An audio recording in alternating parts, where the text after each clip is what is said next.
Hi అండి, ఇదిగోని ఫైనల్గా అయితే హ్యాంగింగ్ పార్ట్స్ అయితే హ్యాంగ్ చేశాను. ఎంత బాగా అనిపిస్తుంది తెలుసా. ఇక్కడ ఒక్క దగ్గర గ్యాప్ వదిలేసానా అనిపిస్తుంది. ఇంకొకటి పెట్టేసుకుందాంలేండి.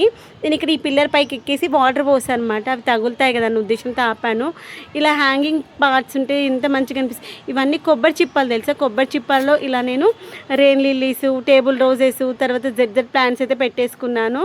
ఇదిగోండి, వాడికి నాకు వచ్చి రానటువంటి ముగ్గులు అయితే వేసుకున్నాను. ఏ ముగ్గు లేకపోయినా ఉత్త సుక్కలు పెట్టుకున్నా సరే మంచిగా అనిపిస్తుంది తెలుసా. జీవితంలో ప్రశాంతత అనేటువంటిది ఎక్కడ ఉండదు.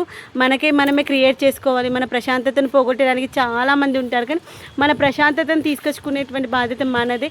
ఒక్కొక్కరికి ఒక్కో రకంగా ప్రశాంతత దొరుకుతుంది. నాకైతే మొక్కల ద్వారా, అవి ఇచ్చేటువంటి పువ్వుల ద్వారా, అవి ఇచ్చేటువంటి ఈ యొక్క స్మైలింగ్ ద్వారా చాలా హ్యాపీ అనిపిస్తుంది తెలుసా. ఇంకోండి, అప్పుడెప్పుడో వచ్చాను. ఈ యొక్క పార్ట్స్ అనేటువంటి హ్యాంగింగ్ అయిపోయింది. కిందికి వెళ్ళేసి అయితే అఖిల్కి లంచ్కి ప్రిపేర్ చేస్తాను. ఆల్రెడీ కర్రీ ఉంది, అన్నం ఒకటే చేసేయాలి. ఇదిగోండి, మన తోటలో వచ్చినటువంటి ఆవాలు కిందికి వెళ్ళి వచ్చేటప్పుడు మనము ఒక క్లాత్ తెచ్చుకొని క్లాత్లో అనేద్దాం, మంచిగా వచ్చేస్తాయి.